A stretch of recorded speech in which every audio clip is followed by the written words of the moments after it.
Hello dear friends and subscribers of Cricket Happenings. This is your host Ram welcoming you onto this Cricket Happening show with the news that West Indies have beaten Pakistan. The defending champions West Indies in the T20 World Cup have actually beaten Pakistan by very huge margin of 84 runs to romp into the semi-final, and they would have a semi-final meeting with Sri Lanka. So the semi-final lineups are out now. The semi-final launch India versus South Africa, which will be on 4th of April, and India versus South Africa on 4th of April, and Sri Lanka versus the West Indies on 3rd of April. So that's the semi-final. So we are coming into the real business end of the tournament now, as far as the T20 World Cup 2014 is concerned. So, it was a must-win match for both the teams, but West Indies were the ones who prevailed. In fact, they totally dominated Pakistan, whether it was the batting or the bowling or the fielding, and they really went on to demolish Pakistan for just 82 runs after putting up a very good score on the board of 166 runs. And the other match that happened before was of no consequence. It was a mere formality before just wanting to know which is the team, because Australia and Bangladesh, as you know, were scoreless in this T20 World Cup, and Australia were the ones who prevailed, but they did it in a very convincing fashion by dumping Bangladesh out in this particular match, where they beat them by 7 wickets, and Bangladesh, the hosts of the T20 World Cup, unfortunately had to finish without a single win under the belt.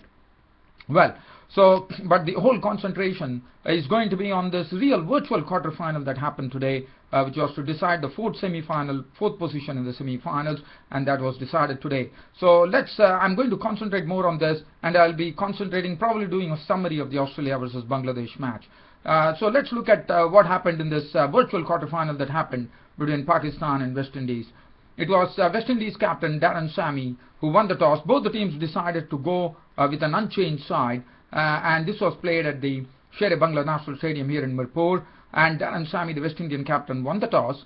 And what he did is he did not insert Pakistan into bat as would have been expected. But on the other hand, with the due factor and all those, but still Darren Sammy probably thought that he also said that the reason that he elected to bat is he felt that if he could actually pile on the pressure on the Pakistan while they were chasing, and that was precisely the case, because there was a lot of panic among the Pakistani batsmen, and they found themselves to be all out for 82 in reply to West Indies, who made 166 for 6 of their 20 overs. It all started with Dwayne Smith and Chris Gayle walking in as the openers. They were a bit circumspect initially. Mohammad Hafiz was bowling the first over, and Mohammad Hafiz, who has always been very good with left-handers, really struck a very big wicket by making Chris Gayle stretch forward, and in the process Gayle was having he had stretched far forward. He had missed the ball. Kamran Akmal had collected it, and Gayle was caught outside the crease, and Kamran Akmal whipped the bails. So Gayle was the first wicket to go, a big wicket for Pakistan there. Gayle stumped Kamran Akmal, bowled Mohammad Hafiz for 5. So that made the score 10 for 1 in the third over. After that, it was Dwayne Smith. Dwayne Smith hit some 2 boundaries in his knock of 8 before Sohail Tanveer had him, as Sohail Tanveer got him to edge a delivery which was going away from him. Kamran Akmal behind the stumps did the rest, and Dwayne Smith was a walker at 8 of 13 balls with 2 fours, and West Indies were in trouble there at 22 for 2. And then there was a brief revival with Lendl Simmons and Marlon Samuels playing some strokes. In fact, Lendl Simmons was pretty aggressive right from the word go. As he came to the crease itself, he had actually hit a 6-2, and Marlon Samuels also joined him, and both of them were doing a fine job, in the sense they were really reviving things for West Indies, and they had taken the score on to 61, and that was the time spin was being introduced, and Shahid Afridi got Marlon Samuels clean bowled. In fact, that was a very good over from Shahid Afridi, where first there was a loud appeal for LBW. After that, Marlon Samuels sending Shahid Afridi for a 6, for a very good 6, and after that, the third delivery, Marlon Samuels was gone, as he tried to give room for himself and tried to put it through the offside. Had the stumps glowing as the ball hit the stumps. So he was gone. Marlon Samuels bowled Afridi, 20 of 18 balls with 1 4 and 1 6, and that made the score 67 for 4. And West Indies really started sinking at that particular time when Dinesh Ramadhin also played an airy-fairy stroke to the bowling of Zulfikar Babar, and he was walking for 5 of 10 balls. That left Lendl Simmons, sorry, it was at that time they were 81 for 5, but Dwayne Bravo was at the crease. From 81 for 5, that was the time. 81 for 5 was the score in the 14th over for West Indies. But after that, Dwayne Bravo and Darren Sammy decided that attack is the best form to really take on to the. Attack is the real form of the game, and they really attacked the Pakistani bowlers in such a fashion that there were 4s and 6s raining around when these two batsmen were there. With Dwayne Bravo showing absolute power, absolute timing, and he was really taking on the Pakistani bowlers by hitting Sohail Tanvir for 6s. He went after the bowler. It was Saeed Ajmal in one particular over. He went for probably, I think it was close to 22 runs when 2 6s were hit by Dwayne Bravo, and Darren Sammy went on to hit us. So it was a very costly over from Saeed Ajmal in that particular over, and they went on doing that till the end, and finally when West Indies finished at the end of 20 overs at 166 for 6, that was I thought it was some mighty stuff coming from the West Indies. But Dwayne Bravo finally was run out for 46 of 26 balls with 2 4s and 4 6s, and Darren Sammy was not out as usual, as he has been doing in this T20 World Cup, and as he knows what he has to do with his aggressive batting instincts. Darren Sammy clubbed all the Pakistani bowlers all across the park to collect an unbeaten 48 of 20 balls with 5 4s and 2 6s, and West Indies finishing on a score of 166 for 6 of their 20 overs. But what was very important about this 166 for 6 was, look at the score. The half the side were into the pavilion for 81 runs, and it was the 14th over, 13.5 overs to be precise. That was the time the score was 81 for 5, and after that, that score galloped to 152 in the company of Bravo and Sammy, who slammed runs aplenty to take 84 runs, I would say, because I'm trying to give you the stats here. It is almost, we are looking at 34 deliveries which were played. From 34 deliveries, Bravo and Darren Sammy, the West Indian captain, went on to take the score to 152. So that essentially meant that it was a 68-run partnership. So it was absolutely, I would say, absolute punishment for the Pakistani bowlers. And that was a good job, great job done by the West Indies batsmen. And that really piled on the pressure on the Pakistanis, with a very nice total being put on by West Indies in this virtual quarter-final. Looking at the bowling, Mohammad Hafiz 2 overs 1 for 15. Sohail Tanvir, I thought he bowled well, 1 for 27 for him. Zulfikar Babar looked well in patches, 4 overs no maiden, 1 for 27. Afridi also bowled well, 1 for 23. But the problem for Pakistan was Saeed Ajmal, who was taken for runs. 4 overs went for 41 runs. Umar Gul was another weak link for Pakistan today. His 2 overs costing him 29 runs. He was all over the place. He didn't have a perfect line and length, and it was and the West Indian batsman was smoking him all across the ground. So let's look at the Pakistani card. Now Pakistan started off. Pakistan had a very dismal start. The centurion, the maiden centurion in the T20 World Cup, the Pakistani opener Ahmed Shahzad, was a goner the very first ball it was Krishmar Santokhi, the left-arm seamer, who was bowling. And what defeated Ahmed Shahzad was the late swing that he got of the very first delivery, and it was so precisely, it was a pinpointed Yorker, I would say, because it was really swinging Yorker which was actually wrapped, came and hit Ahmed Shahzad on the toe, and up went the umpire's finger. So Ahmed Shahzad was walking LBW bowled Santokhi for a duck of the very first ball of the Pakistani innings. And then Kamran Akmal trying to, he thought that probably trying to attack the spinners would really help him, but that was a case where Kamran Akmal was not successful, as he threw his bat at Samuel Badri, and Bravo took the catch. So he was gone for a duck. So both the openers were into the hut collecting ducks, and the score was 1 for 2 at that stage. Now after that, Umran Akmal came in and joined the captain Mohammad Hafiz. But Umran Akmal, well, he was really struggling. He was not getting his timing right.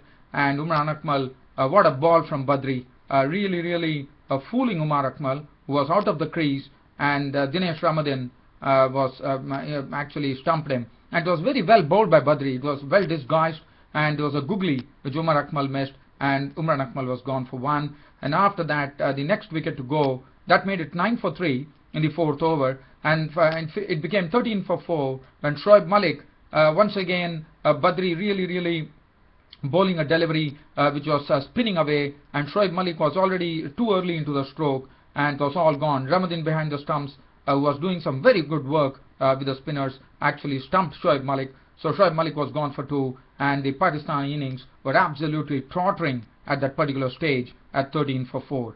After that, it was Mohammad Hafiz and Shoaib Maqsood at the crease.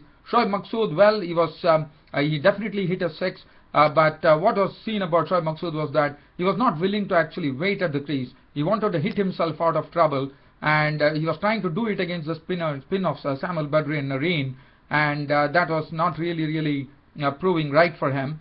But as far as Mohammad Hafiz was concerned, well, there was added pressure on Pakistan at that particular stage, and Mohammad Hafiz, well, they had taken the score, as I said, with Sunil Nareen and Samuel Badri bowling very tightly, spinning a web around the Pakistani batsman. Mohammad Hafiz, pressure really told on him, as Mohammad Hafiz attempted a forceful stroke, and Gale took the catch, and he was gone for 19 of 32 balls with no boundaries, and Pakistan's half the side were into the pavilion at 37 for 5 in the 11th over. After that, Shoaib Maqsood, as I said, he was living dangerously over there. Shahid Afridi joined him, and the equation was getting too big, because it is almost they were requiring, I mean, at the halfway stage they were 37 for 5, so it was almost more than 130 runs still required for Pakistan to actually win the match. But Shahid Afridi was there with Maqsood, but Maqsood finally was a goner, as Shoaib Maqsood once again absolutely fooled by a carom delivery from Sunil Nareen. Was, as I said, Ramadan behind the stumps had some great work to do today, and he was really had to work hard with the spinners, and Shoaib Maqsood was gone. Stumped Ramadan, bowled Nareen for 18 of 22 balls with 1-4 and 1-6, and the Pakistani innings were really dawdling at that stage at 42 for 6. The only hope now remained was that the Shahid Afridi was there, and Sohail Tanveer was there. Sohail Tanveer was trying to, in fact, Shahid Afridi and Sohail Tanveer tried to hit some sixes. They definitely succeeded in swinging some sixes, but it was I mean, the bowling of the West Indian spinners was too difficult to really negotiate. It's not possible to keep on swinging 6s and 4s of the West Indies spinners, Badri and Nareen, and that really proved so, as first Sunil Nareen picked up the wicket of Sohail Tanveer. He was caught by Sami of the bowling of Nareen for 14 of 12 balls with 1-4 and 1-6. And then Shahid Afridi, there was no other way. The run rate was really mounting. It really was mounting from 15 runs to 18 runs per over, and that really was immense pressure on Pakistan. And so Shahid Afridi, well, all that he could do is trying to swing his bat. Well, that he does best, but unfortunately for Shahid Afridi, that particular ball he didn't connect.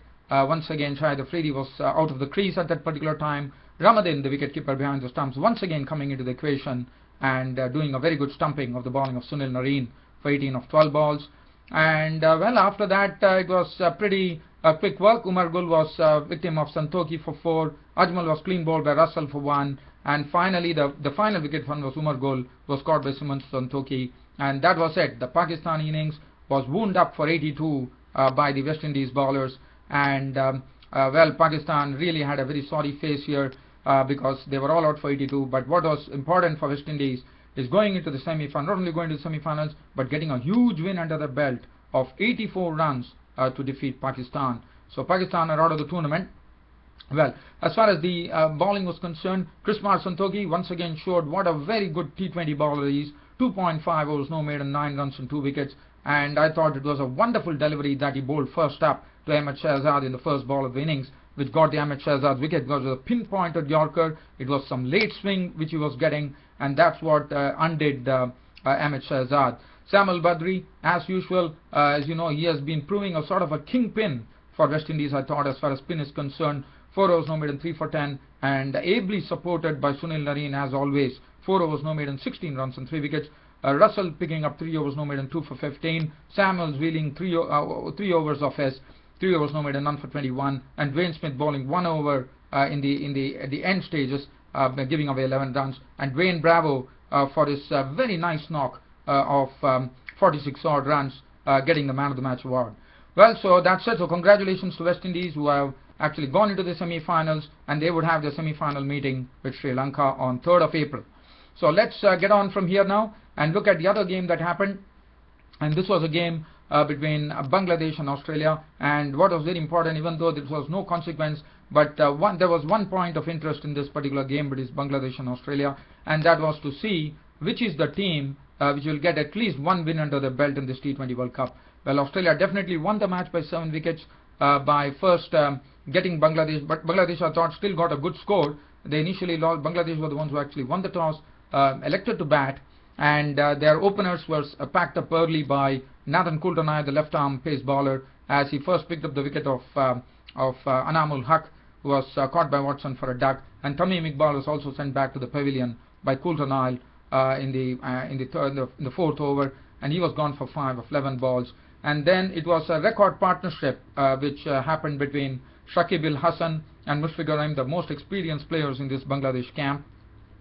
And both of them, in fact, Shakib Al Hasan was pretty severe on the Australian bowlers. He went after the spinners, Glenn Maxwell, Daniel Christian. He went after them. Mushfiqur Rahim also gave him very good company, but the most of the scoring was done by Shakib Al Hasan. But it was a very good partnership, because not only did it take Bangladesh out of the woods at 12 for 2, it had a 112-run partnership in which Shakib Al Hasan's contribution was 66 runs.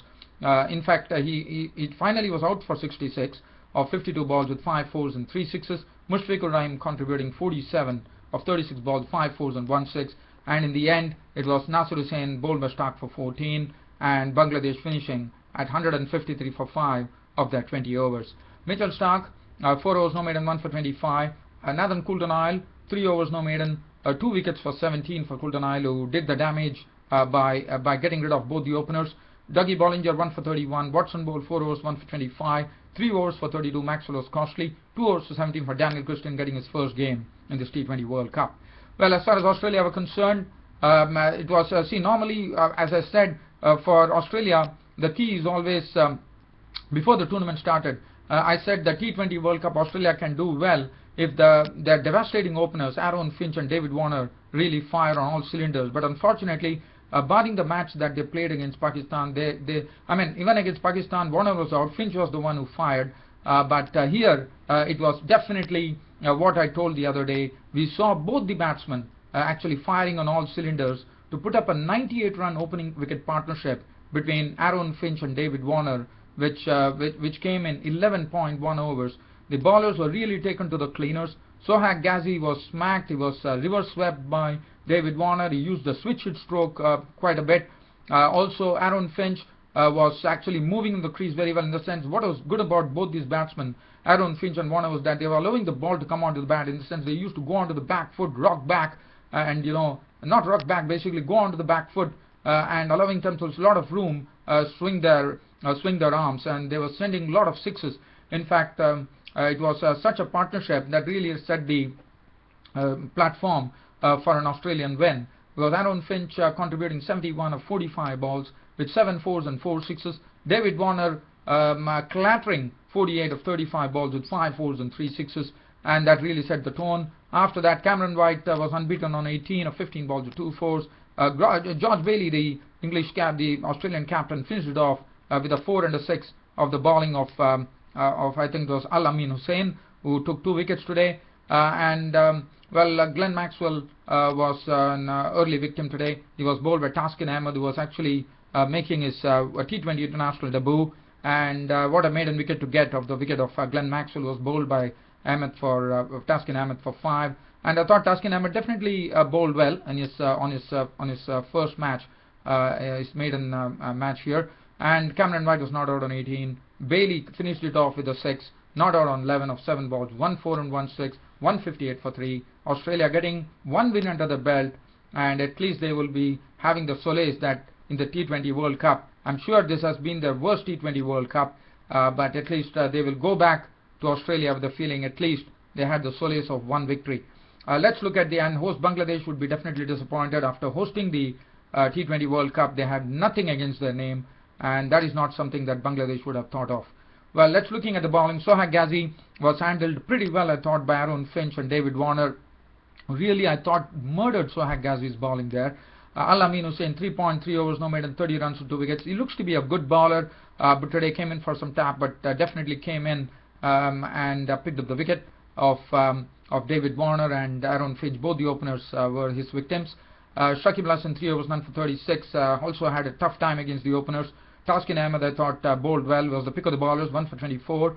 Abdul Razak, 2 overs, no maiden, none for 16. Mominul Haq bowled 1 over for 14. And Aaron Finch, for his big hitting, was named man of the match. That sums up my cricket happenings show for today. Tomorrow, keep an eye. I'll be back with a preview of the Sri Lanka versus West Indies game. I would probably do 2 previews. One between Sri Lanka versus West Indies semi-final and India versus South Africa semi-final. So keep your eyes fixed on cricket happenings. Your host Ram will be there to give you the preview. Until then, it's goodbye from your host Ram for the day. Thank you.